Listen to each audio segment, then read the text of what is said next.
Caríssimos, aqui que vos fala é o professor Marcão, com mais um Marcão na História. Vamos agora à aula 5, parte 2. Sempre lembrando que estamos na nossa saga A História do Brasil Colônia, preparando para ESA, SPSEC, vestibulares e Enem. Teremos muitos simulados pela frente, pode estar certo disso. Nós estamos vendo então o período colonial. Na aula anterior, eu passei para vocês sobre a formação territorial do Brasil colônia, a invasão francesa e a invasão inglesa. Agora nós vamos ver a questão da União Ibérica, que mudou toda a história, e a chegada dos holandeses no Brasil para colonizar o Brasil e explorar o açúcar. O que aconteceu? Qual é a conjectura que nós temos agora?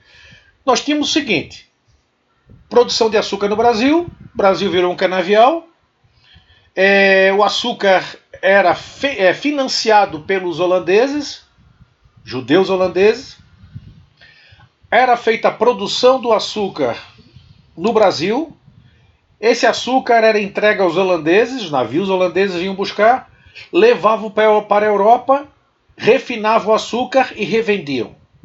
Era essa a estrutura. Estava tudo funcionando assim.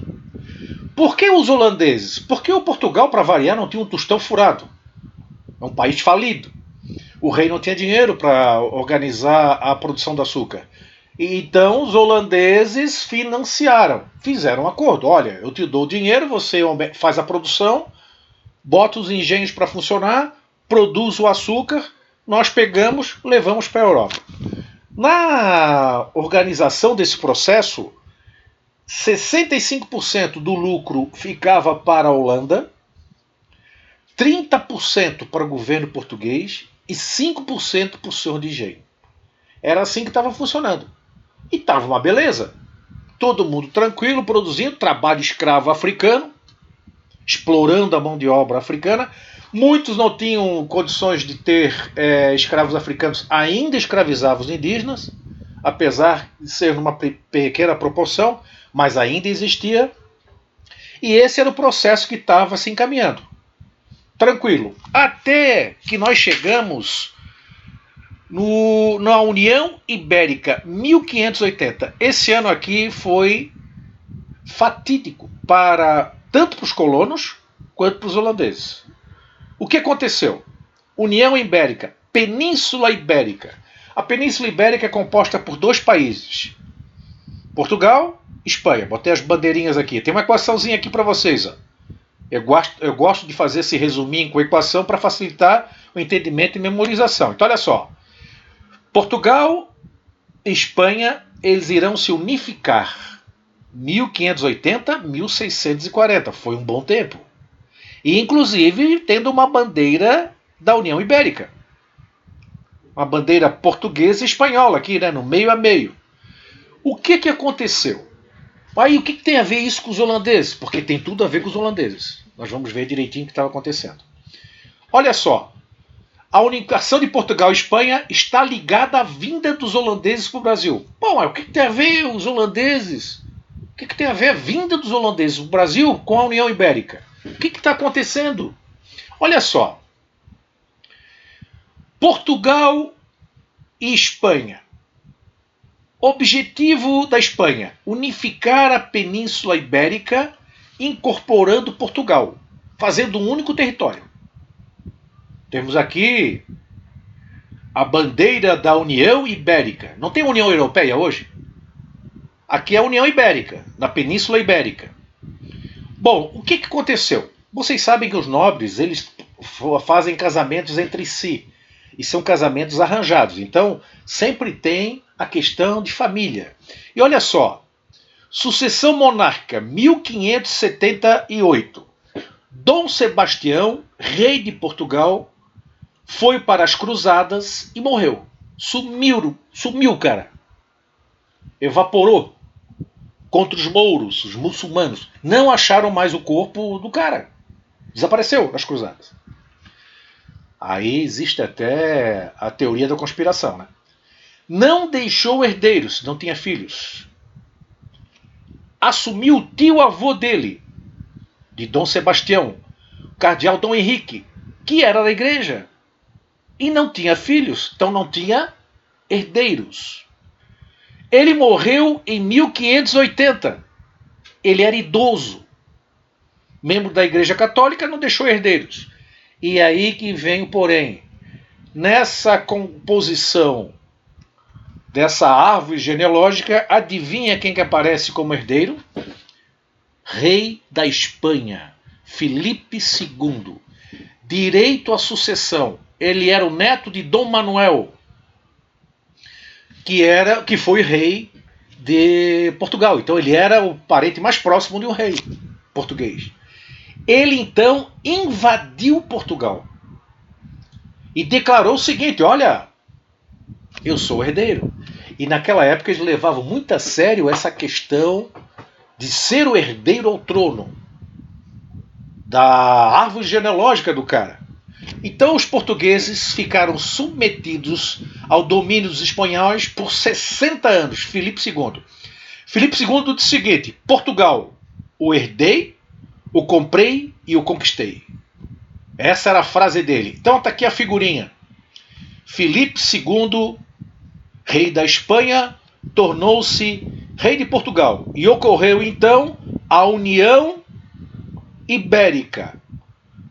Bandeira de Portugal mais bandeira da Espanha igual bandeira da União Ibérica. Tá ok? Bom, vamos em frente então.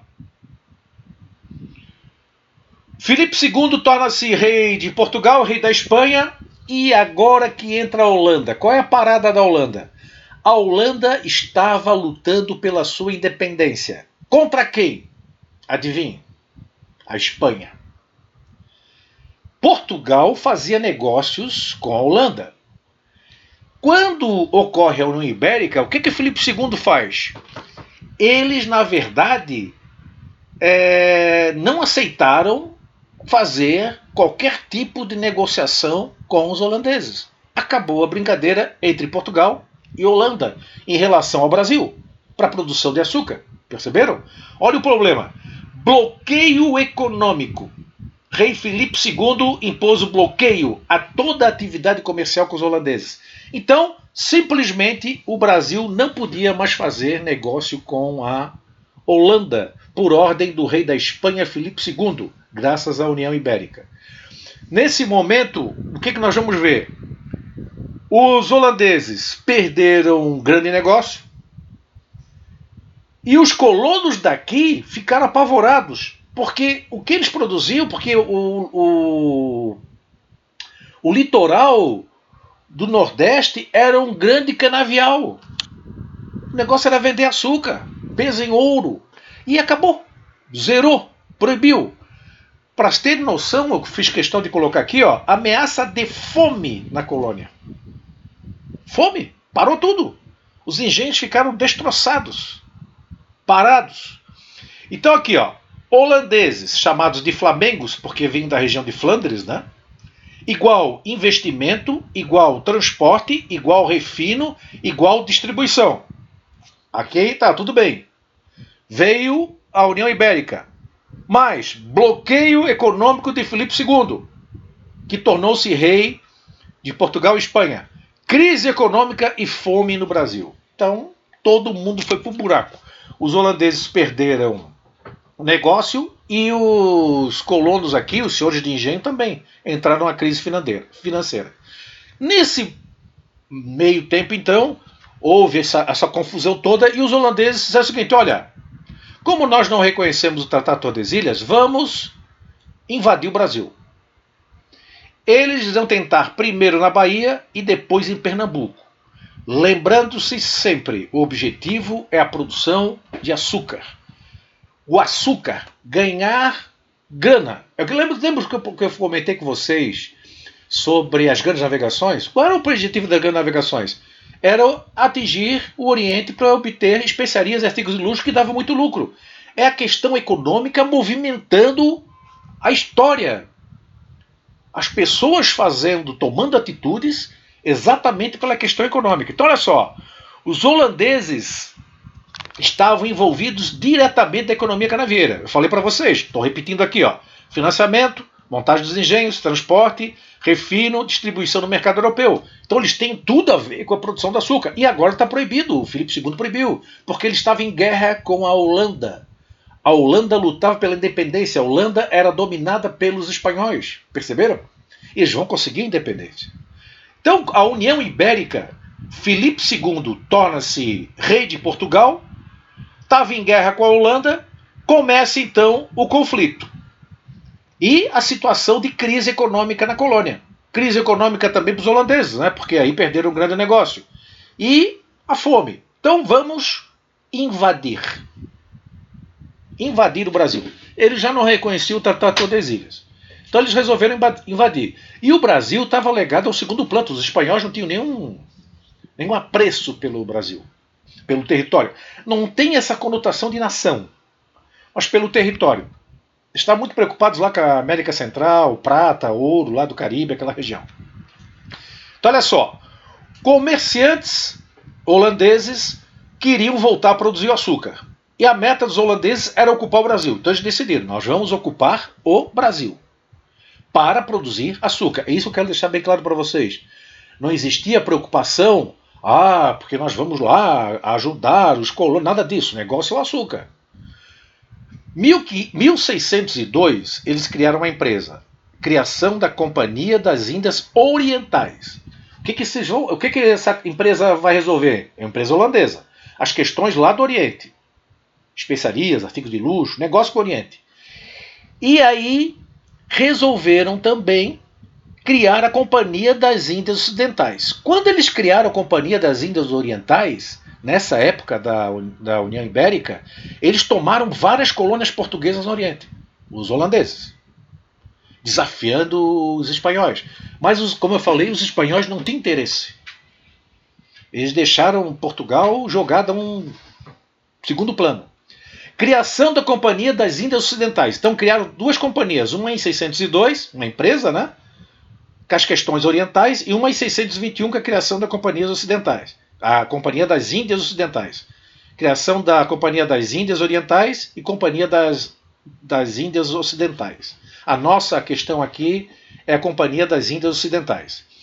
Organização de expedições para o território brasileiro para dominar o território.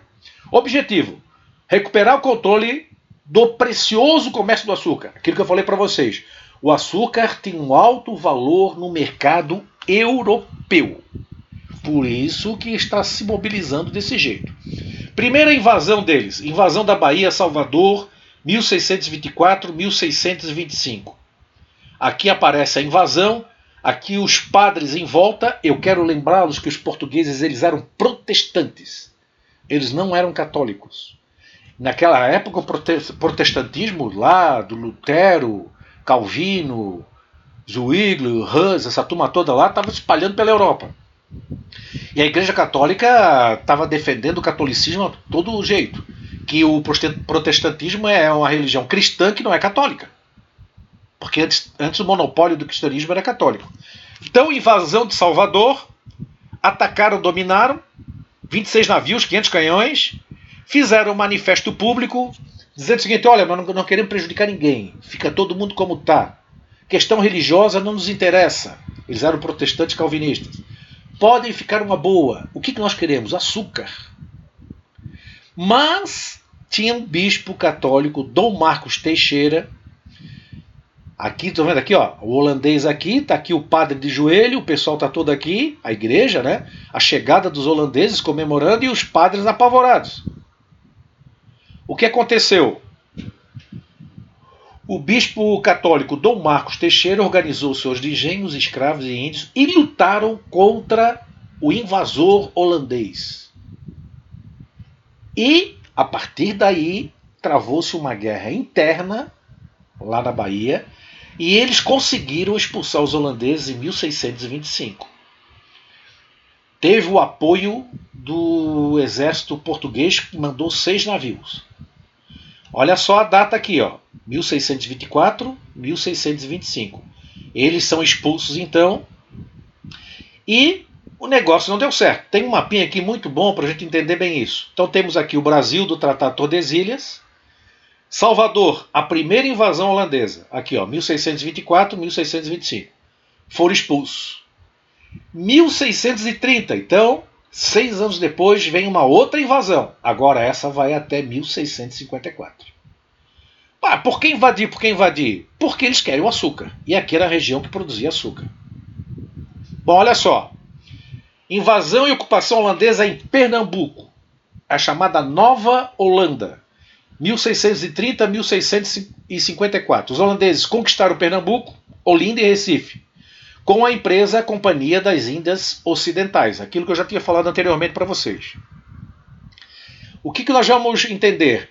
Existia um nativo, um colono, Domingos Calabar, sertanejo, que conhecia bem a região, profundo conhecedor da região.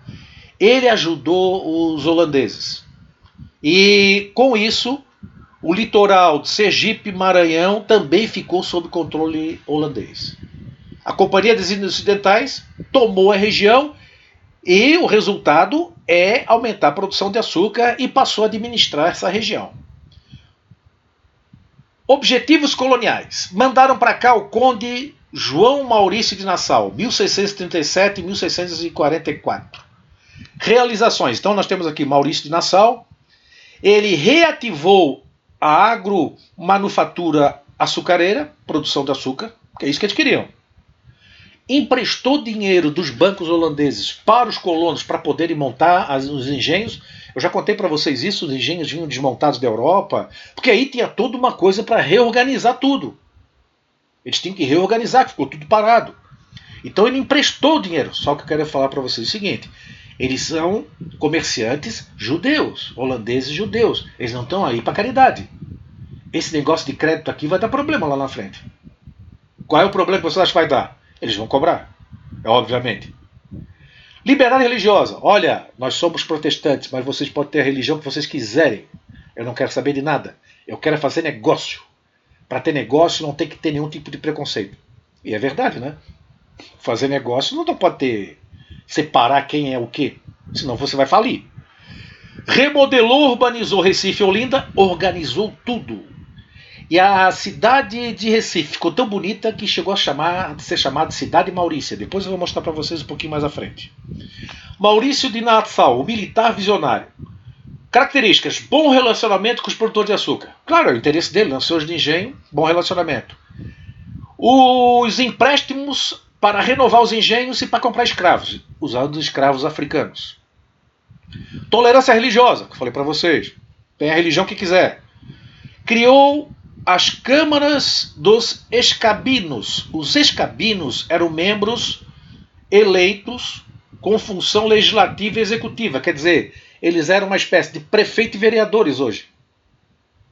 E participação política. Eles fizeram isso para que os colonos resolvessem as questões dos colonos. Eles não querem saber do açúcar. Reação pacífica com os indígenas. A escravidão africana foi mantida e aceita. Por quê? Porque já existia o tráfico de escravos, muita gente rica envolvida com isso. A própria Igreja Católica era contra a escravização indígena, mas não dizia nada contra a religião, a escravização africana. Perceberam? Então, todo o objetivo era a produção de açúcar. Estava envolvida muita gente poderosa aqui na escravidão africana. Traficantes de escravos tinham muito dinheiro. Países ganhavam muito dinheiro com o tráfico de escravos. Inclusive Portugal, Espanha e vários. Apesar dos espanhóis sempre negarem isso. Recife foi urbanizada, pavimentada, palácios, pontes, jardins. Vieram para o Brasil vários intelectuais, estudiosos da flora, da fauna, astrônomos, médicos, artistas. Ele investiu, Maurício de Nassau, em Recife, principalmente em Recife. Criou a ponte de Maurício de Nassau. Hoje é construída outra ponte, mas no mesmo local aonde ele construiu. Maurício de Nassau criou observatórios astronômicos. Era proibido jogar lixo na rua, para vocês verem como é que funcionava. Os açudes também das cidades arredores eram todos limpos, nada no chão. Zoológico com animais exóticos. Urbanizou a cidade. Aqui nós temos então essa ponte do Maurício de Nassau, a construção do palácio aqui, ó, Palácio de Friburgo, sede do governo Maurício de Nassau. Olha só, o palácio que ele mandou construir. Mas de onde é que vem essa grana toda? Vem do açúcar, o lucro da Companhia das Índias Ocidentais. Ele mandava o lucro para a Holanda devolvia valores e ele investia na colônia, que o Brasil, naquele território, era a colônia portuguesa. Olha só outra aqui, ó, Palácio Boa Vista, local de descanso de Maurício de Nassau. Então houve investimento pesado de Maurício de Nassau. Construiu o Forte das Cinco Pontas também. Aqui nós temos o forte em Recife. Resumindo aqui, a independência holandesa contra os espanhóis, Filipe II proibiu o comércio, criação da Companhia das Índias Ocidentais, invasão de Salvador, invasão de Pernambuco, Maurício de Nassau, reativação da economia, reativação dos engenhos, tolerância religiosa, e depois nós vamos ver o fim do Brasil holandês. Quando é que isso vai acabar? Está tudo perfeito, mas tem uma data final aqui, uma data limite. Isso nós vamos ver na próxima postagem do Marcão. Caríssimos, torcendo sempre por vocês, querendo passar uma boa informação para ajudá-los nos vestibulares. Já temos inclusive a data do concurso da ESA, né? 28 de setembro. Então, estamos juntos nessa jornada. Divulguem o canal Marcão na História Marco, coloquem lá seu joinha para aumentar o engajamento. Marcão na História. Estou fazendo isso por vocês. Tenham certeza disso. Abração do Marcão. Fui!